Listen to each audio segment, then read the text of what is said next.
میرے نبی پاک صلی اللہ تعالی علیہ وسلم نے فرمایا شعبان میرا مہینہ ہے، رمضان میرے رب کا مہینہ ہے۔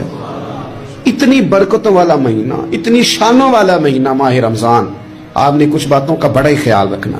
ایک تو آپ نے کوشش کرنی ہے نمازیں ذوق کے ساتھ پڑھی جائیں، یعنی ایک ہے کہ اوہ ٹانگیں نہیں اٹھ رہی اب تراویح کا ٹائم، نہ اس میں کجی ہے، اس میں تھوڑا سا نا ذوق کی کمزوری ہے۔ اٹھنا ہے تو شوق سے اٹھنا ہے، بھاگ کے اٹھنا ہے۔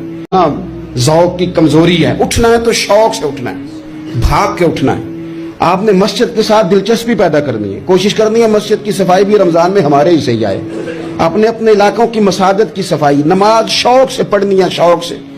آپ نے رمضان المبارک میں کوشش کرنی ہے کہ آپ یہ کہیں کہ زیادہ سے زیادہ میں نہ دوسروں کو نواز سکوں، میں نہ چپکے سے پہنچوں کسی غریب تک، خود سے جاؤں اور رمضان سے پہلے جاؤں۔